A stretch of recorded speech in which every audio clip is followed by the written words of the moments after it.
ભારત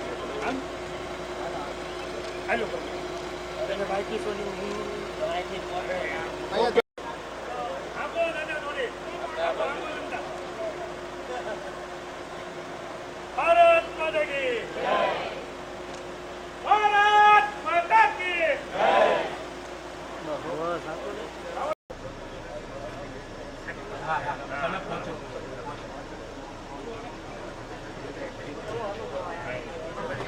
એક minute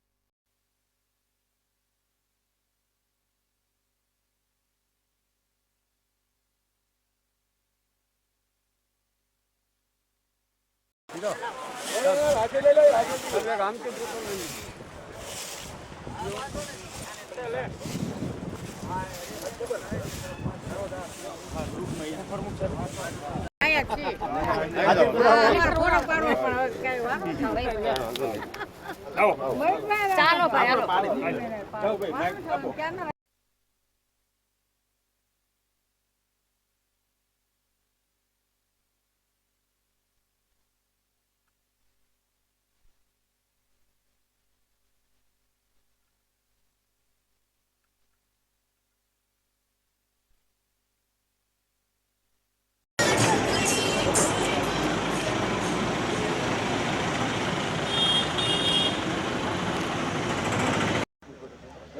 madam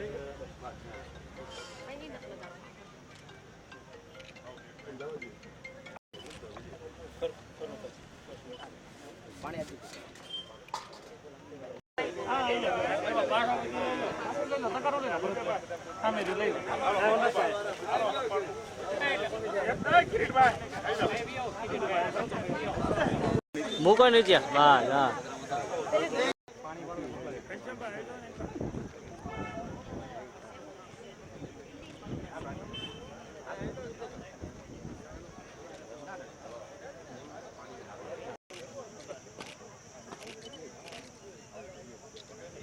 ready ready okay.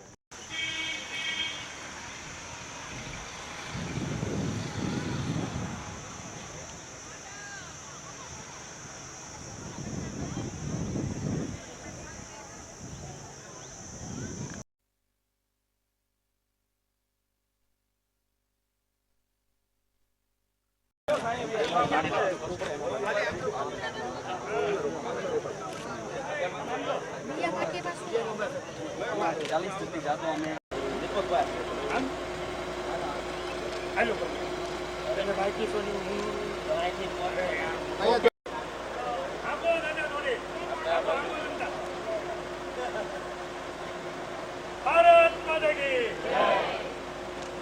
Bharat માતા કી જય.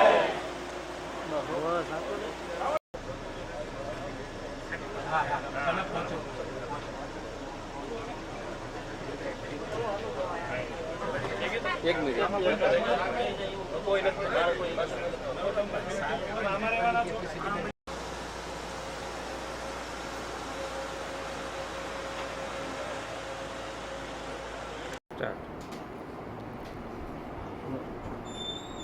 વિશ્વના લોકપ્રિય નેતા યશસ્વી વડાપ્રધાન શ્રી નરેન્દ્રભાઈ મોદી સાહેબના શાસનના 12 વર્ષ પૂરા થયા છે. તેઓના માર્ગદર્શન હેઠળ સેવા, સુશાસન અને જનકલ્યાણના કાર્યો છેવાડાના લોકો સુધી પહોંચ્યા છે. આ 12 વર્ષની ઉજવણીના ભાગરૂપે અમારા રાષ્ટ્રીય અધ્યક્ષ નીતિનજી, અમારા ગુજરાત પ્રદેશના અધ્યક્ષ જગદીશભાઈ વિશ્વકર્માજી, એમના નેતૃત્વમાં સમગ્ર ભારતની અંદર મોદી સાહેબના સુશાસનના 12 વર્ષની ઉજવણી થઈ રહી છે. એના અંતર્ગત આજે બોટાદની અંદર આવવાનું થયું છે. બોટાદમાં અનેક વિવિધ કાર્યક્રમો રાખેલા છે. એમાં સવારે 9:30 વાગે કૃષ્ણસાગર તળાવની સ્વચ્છતા અભિયાન કરેલું. આ સ્વચ્છતા અભિયાનની અંદર અમારા ભારતીય જનતા પાર્ટીના પ્રમુખ શ્રી મયુરભાઈ, અમારા નગરપાલિકાના પ્રમુખ શ્રી, અમારા જિલ્લા પંચાયતના પ્રમુખ શ્રી, કલેક્ટર, ડીડીઓ, આમ તમામ કાર્યકર્તાઓ સાથે, પદાધિકારી સાથે કૃષ્ણ તળાવની જે તળાવ પાસે અમે સ્વચ્છતા અભિયાન કરેલું. અને ત્યારબાદ વન વિભાગ દ્વારા, સામાજિક વનીકરણ દ્વારા એક પેડ માં કે નામ 3.0 અંતર્ગત ત્યાં મહાવૃક્ષાનું રોપણ કરેલું. ઘણી સંખ્યાની અંદર વૃક્ષો વાવવામાં આવ્યા.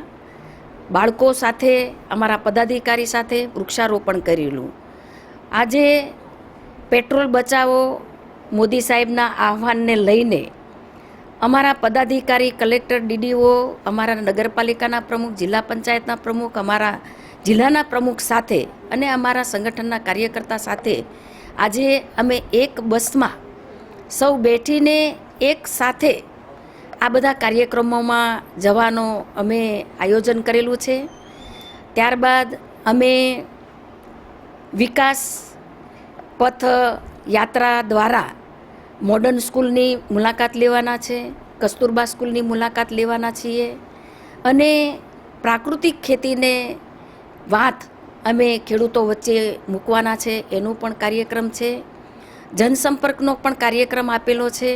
એને લઈને સમાજના વિવિધ આગેવાનો સાથે પણ અમારી આજે મુલાકાત થવાની છે. મધુસૂદન ડેરીની પણ અમે મુલાકાત કરવાના છીએ. એમના ચેરમેન પણ, એમની સાથે પણ અમે સંવાદ કરવાના છે. સદસ્યો સાથે પણ સંવાદ કરવાના છીએ. ભારત દેશના 140 કરોડ દેશવાસીઓને વિકાસના ફળ આજે મળ્યા છે. એમના લોકોના જીવનમાં બદલાવ આવ્યો છે. સૌનો સાથ, સૌનો વિકાસ મંત્ર લઈને મોદી સાહેબે 12 વર્ષ પૂર્ણ કર્યા છે. છેવાડાના લોકો સુધી સરકારની યોજના પહોંચી છે અને કિસાન હોય, મહિલા હોય, યુવા હોય કે ખેડૂત હોય, સૌના જીવનમાં બદલાવ આવ્યો છે. સૌના જીવનની અંદર એમની આવકમાં વધારો થયો છે. એના જીવનની અંદર આધુનિકરણ તરફ અને સાધન સુવિધાઓ મળી રહી છે. ત્યારે મોદી સાહેબના સુશાસનની વાત અમે લોકો સુધી પહોંચાડી અને વિકસિત ભારતનો જે સંકલ્પ છે એ સંકલ્પ આપણે સૌ સાથે આગળ વધી એવી પણ સૌને શુભેચ્છાઓ આપું છું. મોદી સાહેબના નેતૃત્વની અંદર હજુ પણ આપણા દેશની અંદર વધારે વિકાસની ગતિઓથી આપણે આગળ વધીએ. આજે વિશ્વની અંદર પણ મોદી સાહેબનું આજે નામ એક અલગથી અને માન સન્માન પણ એક અલગથી મળી રહ્યું છે. ત્યારે મોદી સાહેબના નેતૃત્વની અંદર એક શ્રેષ્ઠ રાષ્ટ્રના નિર્માણમાં, વિકસિત ભારતના નિર્માણમાં સૌ આગળ વધીએ એવી શુભેચ્છાઓ પાઠવું છું. વિજયભાઈ. કયું ગામ? કોરડકા. વિજયભાઈ, રેફરલ હોસ્પિટલ આવ્યો છો, શું ઘટના શું બની? ઘટના એવું બની, મારો ભત્રીજો થાય. હવે એને ઘરે બંધ, મનીષભાઈ, નરેશભાઈ મનીષભાઈ સોલંકી. હવે એને ઘરે બંધ પંખી હતી, એમાંથી એને શોટ આવ્યો અને અત્યારે એક્સપર્ટ થઈ ગયો છે. હવે એના પપ્પા તો છે નહીં, ગુજરી ગયેલા છે. હવે એના મમ્મીનો આધાર જ એનો હતો અને ઘોર બેદરકારી આ બોર્ડવાળાની છે. એ લોકોને 10 દિવસ પહેલાં, PGVSL વાળાની, અને એને 10 દિવસ પહેલાં રજૂઆત કરી હતી. તેમ છતાં એ લોકો કાંઈ તપાસમાં આવ્યા નહીં. બરાબર. અત્યારે અમારે ભત્રીજો ખોવાનો વારો આવ્યો છે. ક્યારનો બનાવ ક્યારે બન્યો? બનાવ આજે જ, તે સવારે 7 વાગે. એટલે પંખામાં શોટ આવ્યો? ના, પંખીમાં શોટ આવ્યો, બંધ પંખીમાં શોટ આવ્યો. પંખી એટલે પાણીની મોટર આવે ને એની બંધ પંખીમાં. એટલે આમ સ્વિચો બંધ હોય તો પાવર આવતો? હા, સ્વિચ બંધ હોય ને તેમ છતાંય પાવર રહેતો હતો. તે આટલું તો બોર્ડમાં PGVSL વાળાને જાણ કરી, તે લોકો આવ્યા નહીં. અત્યારે આવ્યા, અત્યારે શું કામનું એમ? અત્યારે જે પોઝિશન છે તે અત્યારે જો ટેસ્ટર અમારે તો ભત્રીજાને ન્યાય જોઈએ, કારણ કે એને તો એના પપ્પા તો હતા નહીં, એનો મમ્મીનો એનો જ આધાર હતો. હવે એ અત્યારે વયો ગયો તો હવે એના મમ્મીનો કોનો આધાર રહ્યો? હવે એક એની બેન છે. હવે શું કરતા હતા?